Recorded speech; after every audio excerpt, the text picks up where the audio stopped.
Hello everyone. இந்த வீடியோல நம்ம என்ன பார்க்க போறோம் அப்படினா properties of pure substancesல steam formation processல enthalpy வந்து எப்படி சேஞ்ச் ஆகும் ஒவ்வொரு processலயும் அந்த enthalpy changes எப்படி நம்ம calculate பண்ணலாம் அப்படிங்கிறதுக்கான ஒரு டாபிக் தான் நம்ம இன்னைக்கு பார்க்க போறோம். So already we studied about this process phase change process as A to B is warming of ice and B to C is phase change process ice to water and C to D is heating of water, D to E is phase change process that is water to steam and E to F is superheating the steam. So this is the phase change process during the formation of steam from ice. Okay. Now we calculate the change of enthalpy. Enthalpy changes for the first process A to B. A to B process ku first பார்க்க போறோம். Process A to B. Listen, process A to B பாத்தீங்க அப்படின்னா என்ன நடக்கு temperature வந்து -10 degree Celsius to 0 degree Celsius. இது என்ன process அப்படின்னா ஐஸ் வந்து heating ஆகக்கூடிய process, warming of ice. So this is the first process. Okay. இந்த processல எப்படி enthalpy changes நடக்க போகுது அப்படிங்கறத பாத்தீங்கன்னா delta H equal to change in enthalpy delta H equal to and for the process A to B therefore I put suffix as delta H A to B. This is for the enthalpy of ice because it is in the solid state, that is ice, and H we know Cp into delta T அல்லது mCp delta T படிச்சிருப்போம் இல்லையா. Let m is the 1 kilogram and Cp into delta T. So what is the temperature changes for here? So Cp value for ice into delta T, that is Cp value for ice into delta T can be taken as change in temperature. So our change in temperature 0 degree Celsius and -10 degree Celsius. Higher temperature is 0 degree Celsius, minus of lower temperature is -10 degree Celsius. Okay. So it becomes enthalpy changes for the process A to B as Cp value for the ice into 10. Okay. Temperature of the ice in போடுறோம் இல்லையா. Temperature of the ice நம்ம அங்க எடுத்திருக்க value வந்து எவ்வளவு -10 degree Celsius. Minus into minus வந்து positive ஆயிரும். So into 10. Now Cp value of ice, specific heat capacity for the ice value வந்து 2.1. This is the constant value taken as 2.1. So 2.1 into 10 equal to 21. That is 21 kilojoule per kilogram. This is the value of enthalpy changes for the process A to B. Okay. Now the second process, change in enthalpy for the process B to C. Second process பாத்தீங்க அப்படின்னா process B to C. நம்ம B to C process உடைய temperature வந்து நமக்கு என்னது 0 degree Celsius தான் நடந்துட்டு இருக்கு. So at 0 degree Celsius only. என்ன process நமக்கு இங்க வந்து ஐஸ் வந்து வாட்டரா கன்வெர்ட் ஆகக்கூடிய ஒரு phase change process. நம்ம phase change process நடக்கிறதுக்கு என்ன ஹீட் சொல்லி எடுத்துருக்கோம், latent heat தான் சொல்லுவாங்க. ஒரு phase change processல temperature கான்ஸ்டன்டா இருக்கும். அந்த phase change ஆகிறதுக்கு எவ்வளவு ஹீட் எடுத்துக்கொள்ளப்பட்டிருக்குதோ அந்த ஹீட்டுக்கு பேரு latent heat. So enthalpy for fusion, because ice into water is considered as fusion process. So H enthalpy for this fusion process is equal to latent heat of fusion. Latent heat of fusion. Okay. So this is the general formula, and that equal to latent heat of fusion of ice as taken as 334.5 kilojoule per kilogram. This is the constant value. Ice உடைய latent heat of fusion value வந்து என்ன அப்படின்னா 334.5 kilojoule per kilogram. அதாவது ice வந்து வாட்டரா மாறுறதுக்கு இவ்வளவு amount of heat வந்து நமக்கு என்ன தேவைப்படும். That heat is called as latent heat. That process is fusion process. Okay. Now the third process க்கு என்ன process? Process C to D. Process C to D.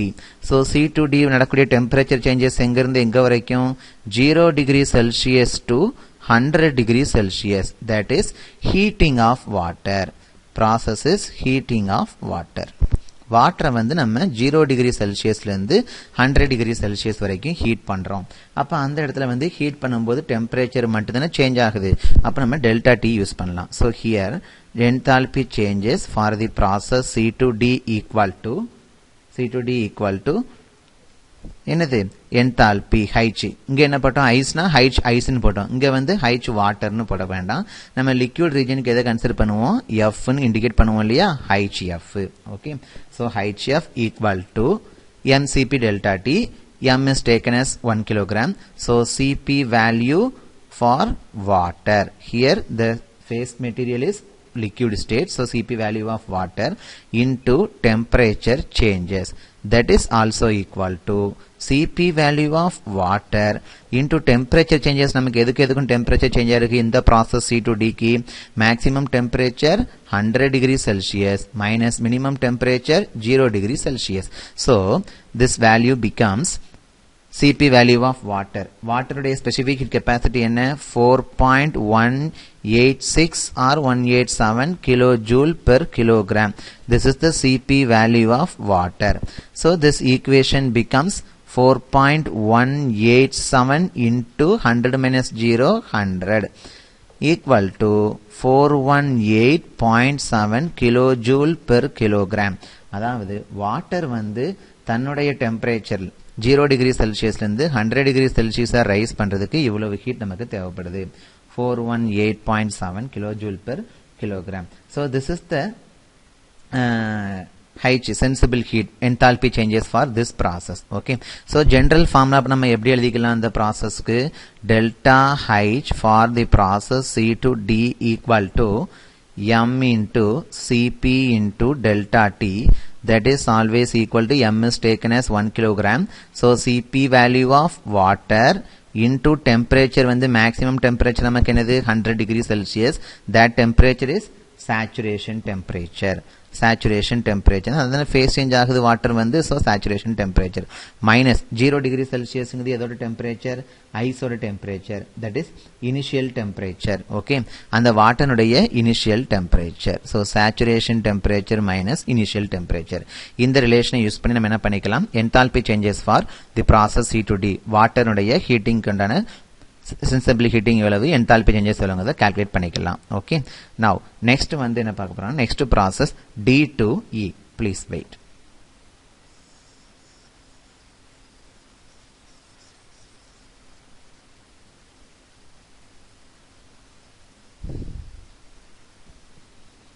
இப்படி ஒவ்வொரு ப்ராசஸ்க்கு நம்ம என்ன பார்க்கணும் enthalpy changes வந்து கால்குலேட் பண்ணிட்டே இருக்கலாம். Okay, now the first next process fourth one process D to E. D to E நடக்கக்கூடிய temperatures வந்து எங்க at 100 degree Celsius. this is the phase change process. water வந்து steam ஆ கன்வர்ட் பண்ணக்கூடிய ஒரு phase change process. okay, now என்னுடைய formula எப்படி எழுதலாம் so அப்போ H value change in enthalpy delta H for the process D to E இல்லையா delta H for the process D to E. இது வந்து phase change நடக்குது. அதாவது வாட்டரா இருந்தா நம்ம HF ன்னு எடுப்போம், வேப்பரா இருந்தா HG ன்னு எடுப்போம். இப்போ இங்க வாட்டர் வந்து வேப்பரா கன்வெர்ட் ஆயிட்டு இருக்குது. so H into HG HFG H suffix HFG அப்படின்னு சொல்லுவாங்க. அப்ப இந்த HFGங்கிறது எப்படி கால்குலேட் பண்ணோம் நம்மளுடைய ஸ்டீம் டேபிள்ல இருந்து from ஸ்டீம் டேபிள்னா ஒவ்வொரு டெம்பரேச்சர்ஸ்க்கும் நிறைய ஸ்டீம் ப்ராப்பர்ட்டிஸ் கொடுத்திருப்பாங்க. ஸ்டீம் டேபிள்ல நம்ம பார்க்குற டெம்பரேச்சர் 100 டிகிரி செல்சியஸ். ஸோ அப்போ அட் 100 டிகிரி செல்சியஸ் சேச்சுரேஷன் டெம்பரேச்சரா இருந்துச்சுன்னா அதுக்கு கரஸ்பாண்டிங் ஆன HFG வேல்யூ வந்து என்ன, that is the value of enthalpy changes for the process D to E. Okay, இப்போ நம்ம 100 டிகிரி செல்சியஸ்க்கு என்னவா இருக்கும் அப்படின்னா so at 100 degree Celsius that HFG value from the steam table and the HFG value வந்து என்ன எடுத்துக்கலாம் அப்படினா 2257 kilojoule per kilogram. நீங்க steam table ரெஃபர் பண்ணீங்கன்னா temperature saturation temperature 100 degree Celsius இருக்கும் பொழுது latent heat of vaporization அதான் HFG ன்னு சொல்வாங்க. வெறும் HF னா latent heat of fusion ன்னு சொன்னோம் இல்லையா, இது வந்து HFG latent heat of vaporization of water. So its value is taken from the steam table at 100 degree Celsius as 2257 kilojoule per kilogram. Okay, now the next process, fifth process process E to F. Process E to F. E to F process நடக்க temperature எங்க இருந்து எங்க வரைக்கும் 100 degree Celsiusல இருந்து super heated temperature வரைக்கும் நடந்துட்டு இருக்கு. to super heated temperature எதுவாகவும் இருக்கலாம் 100க்கு மேல. சோ இது வந்து என்ன கண்டிஷன்னா super heated steam. ஸ்டீம் நம்ம வந்து super heat பண்றோம் இல்லையா, அதான் இதனுடைய மீனிங் வந்து. சோ இப்போ டெம்பரேச்சர் தான் இன்க்ரீஸ் ஆகுது. ஃபேஸ் சேஞ்ச் ப்ராசஸ் நடக்கும்போது மட்டும் லேட்டன்ட் ஹீட் எடுப்போம். ஐஸ் வந்து வாட்டரா மாறதுக்கு HF ன்னு எடுத்தோம் இல்லையா, லேட்டன்ட் ஹீட் ஆஃப் ஃபியூஷன் எடுத்தோம். தென் வாட்டர் வந்து வேப்பரா மாறதுக்கு HFG எடுத்தோம், mixture of water and vapour. Okay, now the E to F வந்து ஸ்டீமோட டெம்பரேச்சர் தான் இன்க்ரீஸ் ஆகுது. ஸோ ஸ்டீமோட டெம்பரேச்சர் இன்க்ரீஸ் ஆகும்போது டெம்பரேச்சர் இன்க்ரீஸ் ஆகுதுன்னா சென்சிபிள் ஹீட்னு சொல்லுவாங்க. So just for increasing or decreasing the temperature no phase changes. So delta H for the process E to F வந்து என்ன அப்படிங்கிறத பார்க்க போறோம். Okay, this is the process. Next process and the last process superheating condition. So delta H for the process E to F is equal to mCp delta T போடலாம். ஏன்னா change in temperature 100 degree Celsius வந்து வேற ஒரு டெம்பரேச்சருக்கு போகுது. இந்த process தகுந்தமா எப்படி போட்டுக்கலாம் பாருங்க. M is taken as 1 kg, then Cp value for steam. நம்ம போன ப்ராசஸ் என்ன எடுத்தோம், C2D ல வந்து Cp வேல்யூ ஃபார் வாட்டர் எடுத்தோம். இங்க என்ன எடுக்க போறோம், Cp value for superheated steam எடுக்க போறோம். ஏன்னா சூப்பர் ஹீட் பண்ற ஸ்டீமை தான் சூப்பர் ஹீட் பண்றோம். அதனுடைய ஸ்பெசிபிக் ஹீட் கெப்பாசிட்டி என்ன, பிராக்கெட் டெம்பரேச்சர் டிஃபரன்ஸ். இப்போ இந்த ஈங்கிற பாயிண்ட்ல 100 டிகிரி செல்சியஸ் இருக்கு, எஃப்ங்கிற பாயிண்ட்ல சூப்பர் ஹீட் டெம்பரேச்சர் மோர் தென் 100 கிரேட்டர் தென் 100 டிகிரி செல்சியஸா இருக்கும். அப்ப ஹையர் டெம்பரேச்சர் யாரா இருக்கும், சூப்பர் ஹீட்டட் டெம்பரேச்சர் தான் அதிகமா இருக்க போகுது இல்லையா. Superheated temperature minus 100 degree Celsius என்னது, saturation temperature. So superheated temperature minus saturation temperature.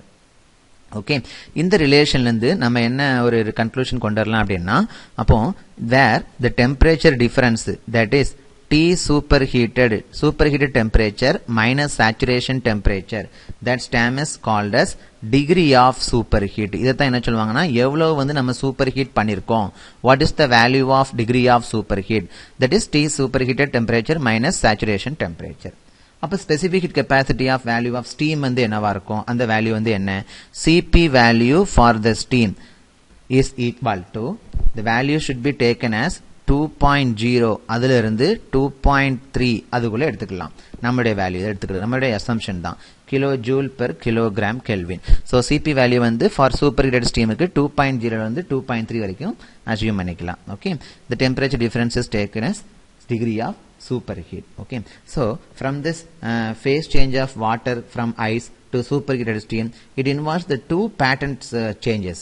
First heat is applied. First changes in temperature changes when phase does not change. Temperature change ஆகுது ஆனா phase change ஆகல. ரெண்டாவது condition என்னது, temperature remains constant when phase changes.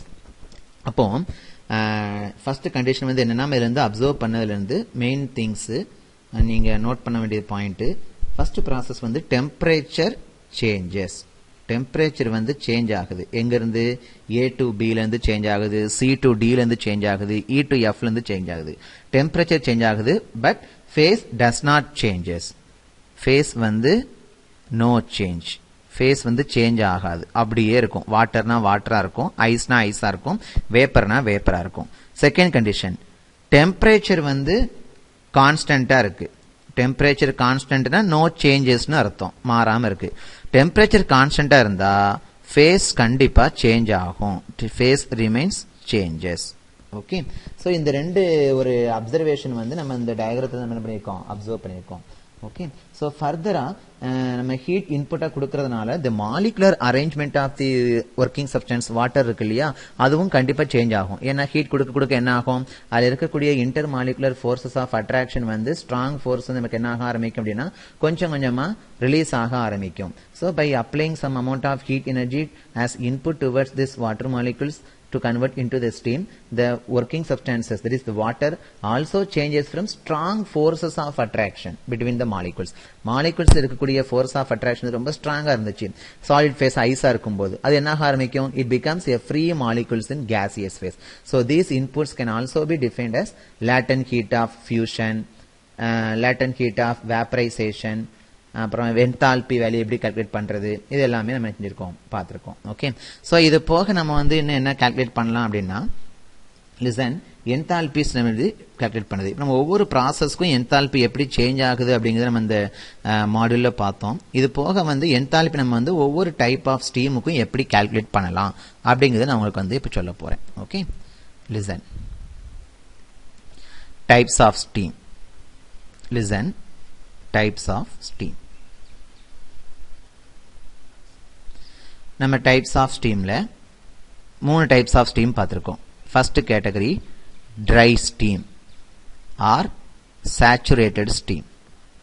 dry steam or saturated steam. நல்லா கவனிங்க, ரொம்ப முக்கியமானது. இரண்டாவது wet steam. Second category wet steam. third category superheated steam. superheated steam. This is the third category. Okay, இந்த 3 ஸ்டீமும் types of steam சொல்லிட்டோம். இப்போ இதுக்கு enthalpy எப்படி கால்குலேட் பண்ணலாம், ஸ்பெசிபிக் வால்யூம் எப்படி கால்குலேட் பண்ணலாம், என்ட்ரோபி எப்படி கால்குலேட் பண்ணலாம், இதுல ட்ரைனஸ் ஃபிராக்ஷன் வேல்யூ எப்படி இருக்கும், எல்லாத்தையுமே கம்பேர் பண்ணி பார்க்க போறோம். First of all dryness fraction value. Dryness fraction is nothing but X value. Quality of steam பார்த்தோம் இல்லையா? For dryness fraction value for the dry steam. Dry steam கூட dryness fraction value வந்து நமக்கு என்ன சொல்லியிருக்கோம்? 1. That is 100% of vapor. Wet steam. X value is less than 1. 1 விட கம்மியா இருக்கும். Okay. Superheated steam. Dryness fraction is greater than 1. Okay. Greater than 1. இப்போ இதுல வந்து enthalpy value எப்படி இருக்கு அப்படிங்கறத பார்க்கலாம். First of all, enthalpy value H equal to dry or saturated steam அப்படின்னா என்ன மீனிங்? 100% steam ன்னு அர்த்தம். The steam is 100% steam இல்லையா? dry or saturated steam னா 100% steam, there will be no water content. இப்போ steamங்கிறது gaseous phase. So அப்ப நம்ம என்ன எடுத்துக்கலாம்? G ன்னு எடுத்துக்கலாம். ஓகேவா? வெட் ஸ்டீம் என்னது? வெட் ஸ்டீம்ங்கிறது mixture of liquid and gaseous phases. So அப்போ லிக்விட் ஃபேஸுங்கிறத நம்ம எஃப்னு சொல்லுவோம், gaseous ஃபேஸுங்கிறத ஜின்னு சொல்லுவோம். இது ரெண்டு மிக்சர் தான் நமக்கு என்னது? Wet steam. So wet steam can be represented by F G. ஓகேவா? சூப்பர் ஹீட் ஸ்டீம் என்கிறது இதுக்கு அப்புறம் வரக்கூடியதுதான். எதுக்கு அப்புறம் வரக்கூடியது? ஸ்டீம் கம்ப்ளீட் ஸ்டீமுக்கு அப்புறம் வரக்கூடியது. சேச்சுரேஷன் ஸ்டீம்ல இருந்தா சூப்பர் ஹீட் ஸ்டீம் கன்வெர்ட் ஆகும். After that dry saturation steam. இப்போ dry saturation steamக்கு enthalpy எப்படி calculate பண்ணலாம்? H equal to 100% steamங்கிறதுனால Hg value. H equal to Hg value. Steam tableல உங்களுடைய saturation temperature என்ன, அந்த particular saturation temperatureக்கு Hg value என்ன கொடுத்திருக்காங்களோ அதுதான் dry steam இருந்துச்சுன்னா அதனுடைய enthalpy value. wet steamக்கு பார்ப்போம். வெட் ஸ்டீம்னா என்ன அர்த்தம்? Mixture of water and vapour. ஏன்னா லிக்விட் ரீஜன்ல இருந்து கொஞ்சமா வேப்பர் ரீஜனா கன்வெர்ட் ஆயிருக்கு. So H equal to liquid ரீஜன்ங்கிறது HF பிளஸ் இதுக்கு ஒரு ட்ரைனஸ் ஃபிராக்ஷன் வேல்யூ உண்டு X into mixture of liquid and வேப்பர்ங்கிறதுனால HFG. So H equal to HF plus X into HFG. HF is the enthalpy value for saturation liquid. அந்த saturation liquid நமக்கு என்ன ஆகும்? 100 degree Celsius வரும்போது கொஞ்சம் கொஞ்சமா வேப்பரா convert ஆயிட்டு இருக்கும். இதா இருக்கு இல்லையா? Point D to E. இந்த D to E தான் என்ன அப்படின்னா phase change process of water to steam. இந்த டம்பிள் கர்வ் வந்து இப்படிதான் போட்டிருப்போம் நம்ம வந்து. இப்போ இந்த டம்பிள் கர்வ் பாத்தீங்கன்னா இந்த பாயிண்ட் Dல வந்து 100% ஆஃப் வாட்டர் இருக்கும். ஓகேவா? இந்த பாயிண்ட் ஈல பாத்தீங்கன்னா 100% ஆஃப் ஸ்டீம் இருக்கும். தட் இஸ் வேப்பர் இருக்கும். 100% ஆஃப் வாட்டர் ரெப்ரசன்ட் பண்றது F, 100% ஆஃப் ஸ்டீமை ரெப்ரசன்ட் பண்றது G. சோ F வந்து G யா கன்வெர்ட் ஆயிட்டு இருக்கு. So in between this region Fg liquid has converted into vapor. So அதுக்கு ஒரு ட்ரைனஸ் ஃபிராக்ஷன் வேல்யூ உண்டு. HFல இருந்து HFG யா கன்வெர்ட் ஆயிட்டு இருக்குது plus dryness fraction X value. Okay, அதே மாதிரி சூப்பர் ஹீட்டட் ஸ்டீமுக்கு எப்படி கால்குலேட் பண்றது? So H value for superheated steam equal to superheated ஸ்டீம்னா ஃபர்ஸ்ட் ட்ரை ஸ்டீமா கன்வெர்ட் ஆகிரும். எல்லா வாட்டருமே 100% ஸ்டீமா கன்வெர்ட் ஆகும் இல்லையா? அதைத்தான் நம்ம என்ன சொல்லுவோம்? சேச்சுரேஷன் ஸ்டீம் அல்லது ட்ரை ஸ்டீம் சொல்லுவோம். அந்த ட்ரை ஸ்டீம் நம்ம இன்னும் ஹீட் பண்றோம். So H equal to Hg because Hg is the enthalpy value for dry steam plus Cp into delta T plus Cp into delta T. அப்ப இந்த Cp delta T என்ன அர்த்தம்? H superheated steam equal to Hg plus Cp value for the steam into superheated temperature minus saturation temperature. This is the relation for enthalpy calculation for different types of steam. Similarly, how we can write it entropy also. இதே மாதிரி தான் entropyயும். S equal to Sg value at the saturation temperature. For wet steam, S equal to Sf plus X into Sfg. For superheated steam, S equal to Sg plus Cp into இதுக்கு மட்டும் நமக்கு என்ன ஆகும் formula வந்து change ஆக ஆரம்பிக்கும். எப்படி மாறுதுன்னு பாருங்க.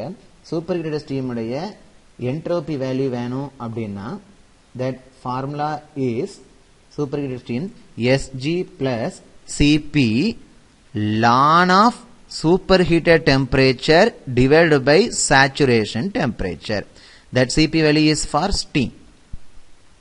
Okay, இது ஃபார்முலா கண்டிப்பா படிச்சே ஆகணும். அப்ப எப்படி ஈஸியா வச்சுக்கிறது? என்தால்பி புரிஞ்சிருச்சுன்னா அப்படியே என்ட்ரோபி எழுதலாம். என்ட்ரோபி வந்து சூப்பர்ஹீட் ஸ்டீம் கூட ரிலேஷன் மாறுது. Sg plus Cp into ln of superheated temperature divided by saturation temperature. Okay, so this is the entropy relation formula. Next one, specific volume. How can you calculate the specific volume value? V equal to Vg at the saturation temperature. Dry steam க்கு volume என்ன saturation டெம்பரேச்சரோ steam டேபிள்ல அந்த saturation temperature கரஸ்பாண்டிங்கான Vg value எடுங்க. அதுதான் நம்முடைய specific volume try ஸ்டீமுக்கு. இதே இது வெட் ஸ்டீமுக்கு வேணா V equal to X into Vg. V equal to X into Vg. Okay, Vg வேல்யூவோட அதனுடைய ட்ரைனஸ் ஃபிராக்ஷனை மல்டிப்ளை பண்ணிட்டோம் அப்படின்னா நமக்கு என்ன கிடைச்சிரும்? வெட் ஸ்டீம் உடைய ஸ்பெசிபிக் வால்யூம் வேல்யூ கிடைச்சிரும். ஃபார் சூப்பர்ஹீட்டட் ஸ்டீம் பாருங்க, V equal to superheated steam V equal to Vg into superheated temperature divided by saturation temperature. So you can understand the comparison between these three types of steam and how can you calculate the value of enthalpy, entropy, specific volume. Okay, dry steam இருந்துச்சுன்னா அதோட dryness fraction value 1, that is 100%. Enthalpy value Hg, entropy value Sg, specific volume value Vg at the corresponding saturation temperature. For wet steam வந்து dryness fraction less than 1. H value enthalpy வேணும்னா Hf plus X into Hfg. Hf ங்கிறது liquid water, Hfg ங்கிறது water வந்து vapor convert ஆகக்கூடிய region, wet region into dryness fraction. அந்த dryness fraction வந்து less than 1. 0 இருக்காது, 1 இருக்காது. Then entropy value S equal to Sf plus X into Sfg. V equal to X into Vg. This is for the superheated steam also formula. Okay, so these relations can be used to calculate the properties of pure substances. That is for dry steam, wet steam, superheated steam. You can calculate the thermodynamic property, enthalpy, entropy, specific volume. Okay, we can solve the problem based on these relations in the next model. Thank you.